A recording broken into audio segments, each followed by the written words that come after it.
Hello, everybody. Thank you very much for joining me for another Alfred Hitchcock Presents review. Today I will be talking about Season 3, Episode 15, Together, directed by Robert Altman and starring Joseph Cotten as Tony. And this is a very strong episode all the way around, in my opinion.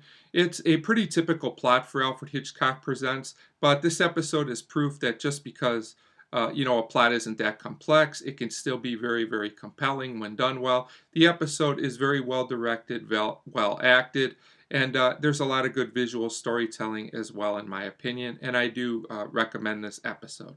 So we start with an office party, and there's a group of people there, but our focus is on one person.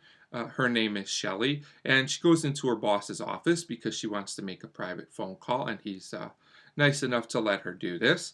So it turns out she goes to call a man named Tony, who's her boyfriend. The problem is he's married, of course, and she wants him to break things off with his wife. So Tony tells her over the phone, my wife's not happy about it, but I did tell her, so now we can be together.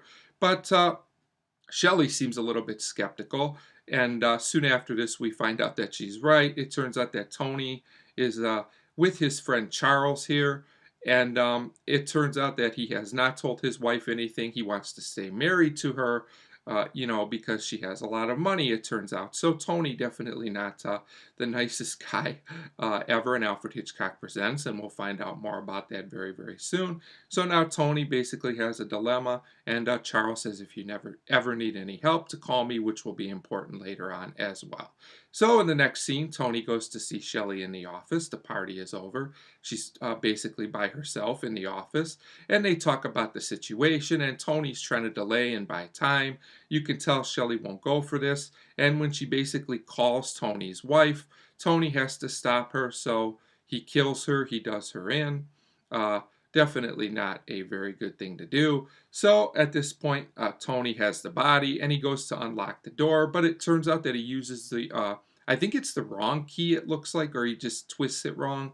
I'm not really sure, but the door gets jammed, basically. So he's basically now stuck in this room with the body. So Tony tries to get out by breaking some windows, but it turns out that they're either too high up or there's like bars on them, things like that. This strategy isn't going to work. So he decides to make a call to his friend Charles, who we saw earlier. He explains the situation. He says he's locked in the office with Shelley, only he says that Shelley's passed out. Of course, he doesn't tell the whole story that he really killed her, but Charles says he's busy. Really, all it looks like he's doing is drinking, but I guess that makes him busy technically.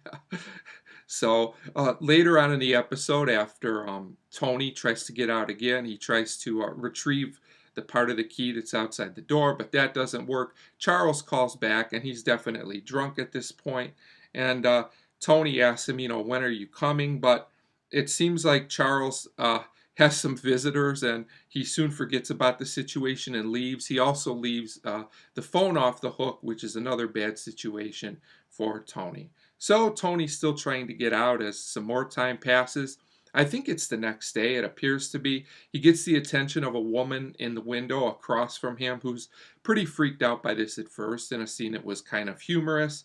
So he yells at her to call a locksmith from the other building, but of course she calls the police instead, which I thought was pretty predictable and not that smart of a move by Tony. But then Tony gets this idea, knowing the police are coming over.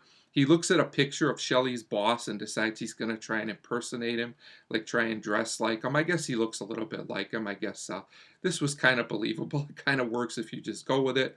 So he does pretend he's Shelley's boss when the police come, and he tells them the story. So they break down the door to get him out. So it looks like Tony's going to get away with this.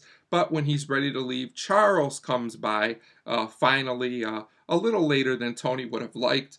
And he basically gives Tony away. They find Shelley's body, and of course she's a goner.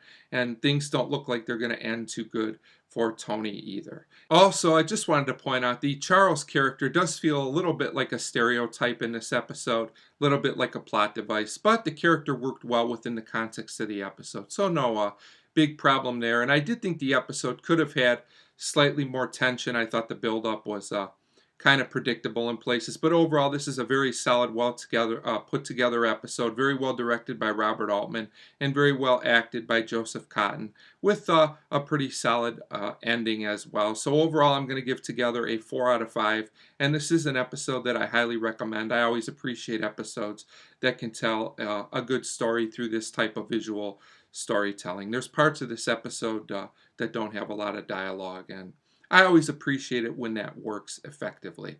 So 4 out of 5 for Together, and as always, thank you very much for watching.